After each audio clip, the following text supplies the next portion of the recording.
We've already seen the distinction between the covenant of works and the covenant of grace.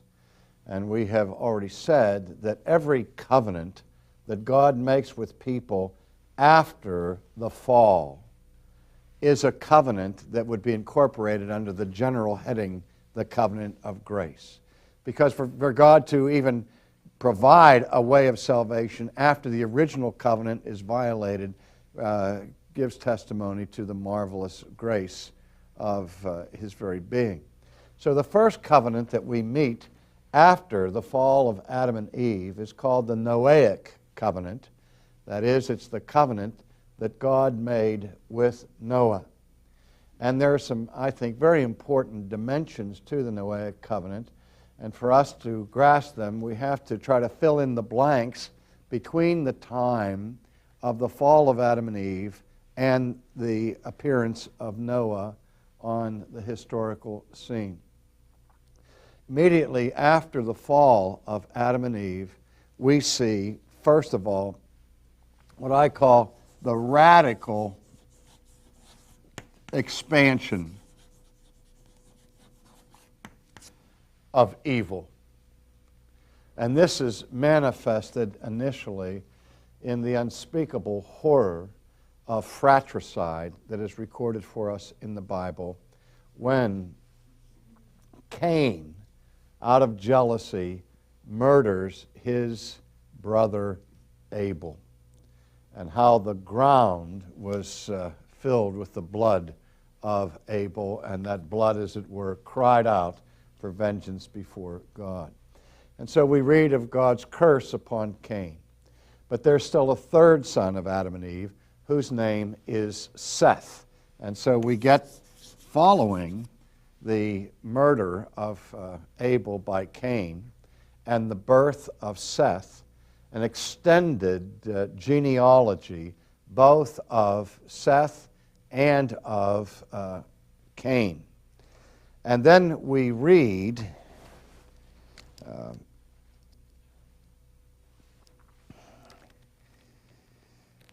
in chapter 6 of Genesis, verse 1, these words. Now it came to pass, when men began to multiply on the face of the earth, and daughters were born to them, that the sons of God saw the daughters of men, that they were beautiful, and they took wives for themselves of all whom they chose. And this is another one of those foreboding introductory statements, because what immediately follows after this apparently incidental report of the intermarriage between the sons of God and the daughters of men, that we see the full impact of the radical expansion of evil to such a degree that God says at this point, "My spirit shall not strive with man forever, for he is indeed flesh, yet his days shall be 120 years. And there were giants on the earth in those days, and also afterwards, when the sons of God came into the daughters of men, and they bore children to them. These were the mighty men who were of old, men of renown. Then the Lord saw that the wickedness of man was great in the earth, and that every intent of the thoughts of his heart was only evil continually. And the Lord was sorry that he had made man on the earth, and was grieved in his heart. And so he said, I will destroy man whom I have created from the face of the earth, both man and beast, creeping thing, birds of the air, for I'm sorry that I made them. But Noah found grace in the eyes of the Lord." Now, again, we have to ask the question, what's going on here? This incident that is recorded in Genesis of the expansion of evil is so bad that God says now, my spirit will not strive with men forever. And the concept there of striving has to do with the Spirit's exercising restraint. One of the things that we have to understand, as much sin as there is in the world, as much sin as there is in our lives, were it not for the added grace of the restraining power of God, we would all be much more wicked than we actually are.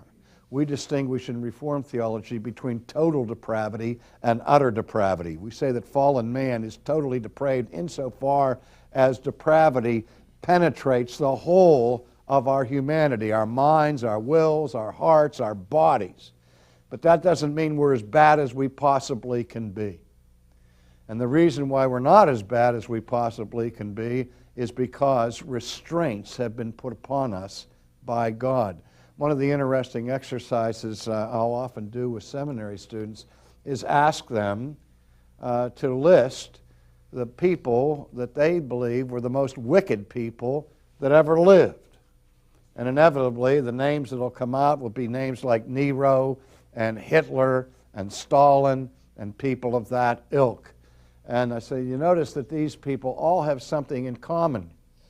That is, that they were dictators who had unlimited national power. There were no restraints upon them within their own country. The only restraints that were put upon Hitler or upon Stalin were the restraints from other countries. But in their own sphere of authority, they were unrestrained. And that's where we get the idea that power corrupts and absolute power corrupts absolutely, except when it applies to God, of course. But the idea being is you take off the restraints, remove the checks and the balances, take the leash off the human heart, and unspeakable sin begins to reign. And that's what happened. God says, I've had enough of this. I'm going to remove the restraints. And at that point, the desires of the human heart were only wicked continually. And it's at that stage that God decides to destroy the creation with the flood. Now again, we have this incidental report of the intermarriage between the sons of God and the daughters of men. Now a lot of people think that what this involved was a kind of celestial rape of human women by fallen angels, because there are occasions in the Bible where angels are described as the sons of God.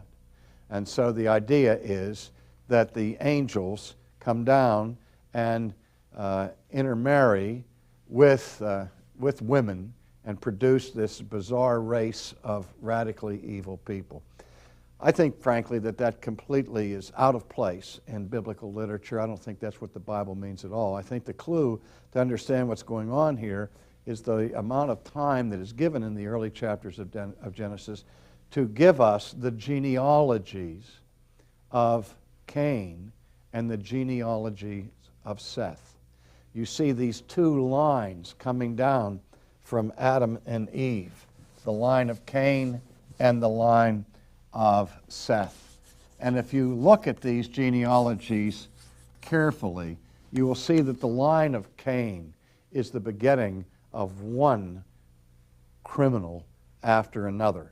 The line of Cain reads like a rogue's gallery, where the sin of the father Cain is visited and recapitulated in the lives of his descendants. And yet when you look at the line next to it, of the line of Seth, you see one godly person after another, culminating in Enoch, who walked with God and was not, presumably who was translated directly into heaven. And so these two lines are clearly distinguished in the book of Genesis. And those who are obedient to God can, as the Scriptures use the term, be called the sons of God. I think what you have here in the text is the intermarriage between the descendants of Seth, who were obedient and the sons of God, and they took wives from the line of Cain. And these two lines now became merged and blended, and the sin that was so characteristic of the line of Cain now engulfed the descendants of Seth, and the whole world now is plunged into this situation of radical evil. But we're told, and this is important for the understanding of this covenant, Noah found grace in the eyes of the Lord.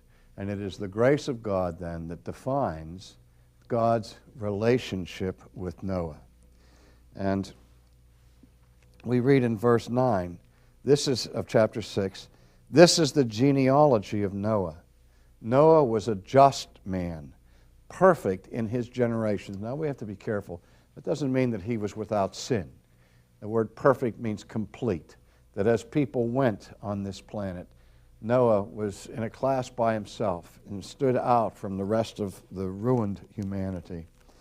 And Noah walked with God, which is the highest honor that you could give to a human being at this point in redemptive history. And then we're told that Noah begot 3 sons, Shem, Ham, and Japheth. But the earth also was corrupt before God, and the earth was filled with violence. And so God looked upon the earth, and indeed it was corrupt, and all flesh had corrupted their way on the earth.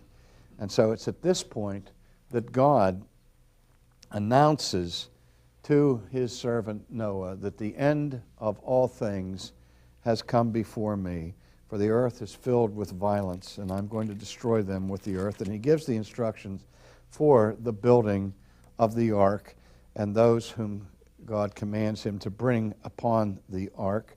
So in chapter 7, verse 7, Noah with his sons, his wife, and his sons' wives went into the ark because of the waters of the earth.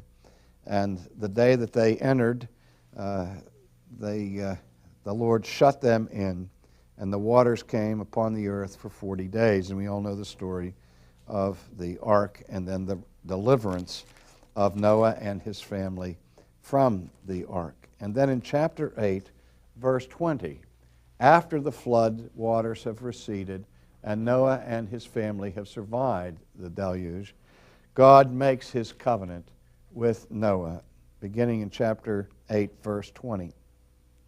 Here's what it said.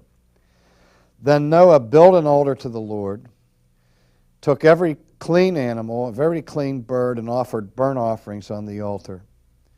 And the Lord smelled a soothing aroma. Then the Lord said in his heart, I will never again curse the ground for man's sake, although the imagination of man's heart is evil from his youth, nor will I again destroy every living thing as I have done. Now do you see that the terms of this covenant that God makes with Noah involves promises? Where God says, I'm making a promise. I'm not going to destroy the earth with a curse. I'm not going to destroy every living thing as I have done. While the earth remains, seed time and harvest, cold and heat, winter and summer, day and night shall not cease.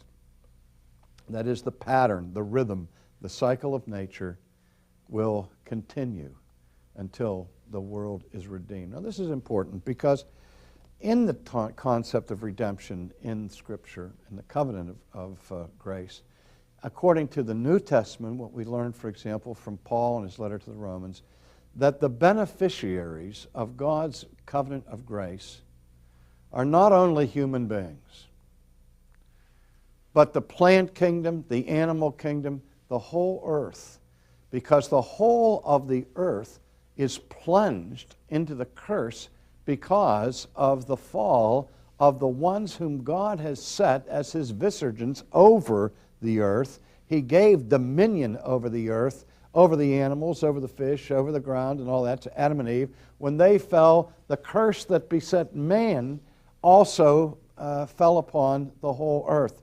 And so when we are redeemed, with our redemption comes the redemption of the entire earth. That's why we say that Christ is the cosmic Christ. He is the one who brings cosmic redemption. And Paul says the whole creation groans together in travail, waiting for the manifestation of the sons of God. That is, waiting for our redemption.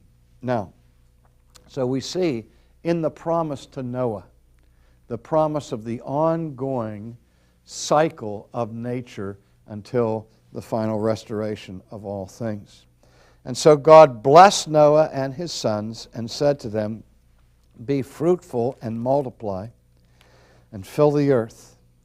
And the fear of you and the dread of you shall be on every beast of the earth, on every bird of the air, and all that move on earth, and all the fish of the sea. They are given into your hand. Every moving thing that lives shall be food for you. You know, let those who say that the Christian has to be a vegetarian read these texts. I've given you all things, even as the green herbs, but you shall not eat flesh with its life, that is, with its blood. For surely for your lifeblood I will demand a reckoning. From the hand of every beast I will require it, and from the hand of man. From the hand of every man's brother I will require the life of man. Now, again, we see in the first instance that the Noahic covenant, in many regards, is a reconstitution of the covenant of creation. It's not a covenant that God makes with a certain ethnic group, like with Abram and his sons, or with Moses, but rather it's again now, in a sense, Noah is functioning in a similar capacity to what Adam had before the fall, because God now has wiped out all of the wicked descendants of Adam, and as it were, is beginning again. He is reordering and restructuring the covenant of creation. And that's why we see with the promises of this covenant also come obligations that are very similar to the obligations that God had given to Adam and Eve when He told them, be fruitful and multiply and fill the earth. Now that command is reiterated to Noah. And now we read in verse 6 this mandate, which is one of the most misunderstood and controversial texts from all of the book of Genesis. Whoever sheds man's blood, by man his blood shall be shed. For the image of God he made man. As for you, be fruitful and multiply. Bring forth abundantly in the earth and multiply in it. Now, there are many people who come to this text in Genesis and read it merely as a prophecy that means something like this: those who live by the sword shall die by the sword. That's not what it is, but rather it is the covenantal institution of capital punishment. Indeed, it's important to understand that this principle here is not something given to Moses for the economy of the Mosaic covenant or to Abraham, but since this is the reconstitution of the creation covenant, this principle or this law given to Noah affects all mankind. Every person in every generation and every culture is to be under this principle of capital punishment. And again, not only does God give the command when He says, "But whoever sheds man's blood, by man shall his blood be shed." This is in the imperative. This is a command. That person must be killed. And so God doesn't just give the magistrate now the right of capital punishment. He gives the magistrate the duty of capital punishment. And that's what causes so much controversy. Now, I remember reading an article from Larry King in which he was complaining about Christians constantly protesting against abortion laws in the United States. And he said he would not take the Christian community's protest against abortion seriously until these same people would mobilize against capital punishment. And when he said that, he revealed that he didn't understand the biblical rationale, which is the same in both cases. What is behind the church's protest against abortion and what is behind the historic Christian community's backing of capital punishment is the concept of the sanctity of life.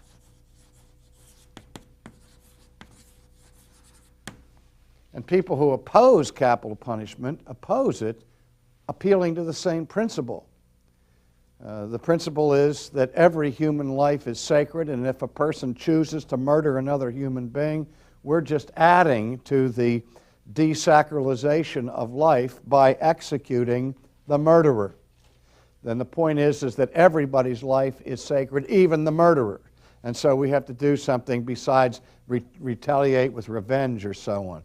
But the point of the original institution of capital punishment is not for deterrence. It's not even for vengeance.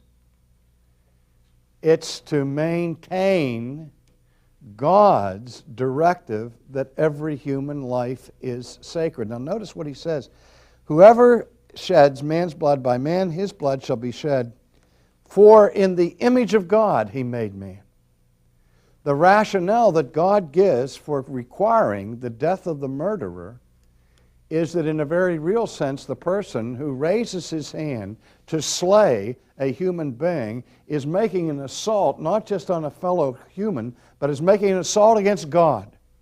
Because every human being is the image bearer of God. And when you kill a human being, you kill somebody who is bearing the image of God. And God is saying that to be in the image of God is so sacred and so holy that if somebody wantonly destroys an image bearer of God, God says that person forfeits their right to human life, and they are to be executed.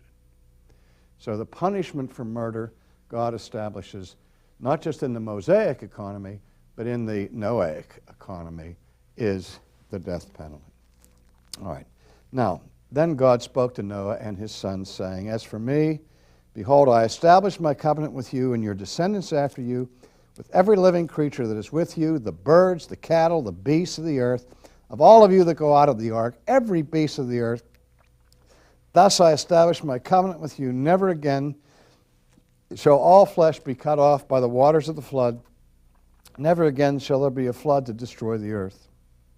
And God said, This is the sign of the covenant which I make between me and you and every living creature that was with you for perpetual generations. I set my rainbow in the cloud, and it shall be for the sign of the covenant between me and the earth.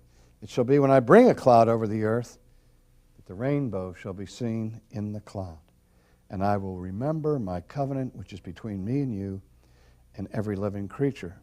The rainbow shall be in the cloud, and I will look on it to remember the everlasting covenant between God and every living creature. Again, the terms of this promise underscore that this is not a local covenant or simply a particular ethnic covenant, but it is with the whole world, that it is, again, the re-establishing of the covenant of creation. And it is to be perpetual. God says, every time it rains and you see the rainbow, that is my sign in the sky. That marks the sacred promise that I am swearing to you that I will keep this promise unto all generations. And it is God's promise to preserve His creation, which creation is the context for His plan of redemption.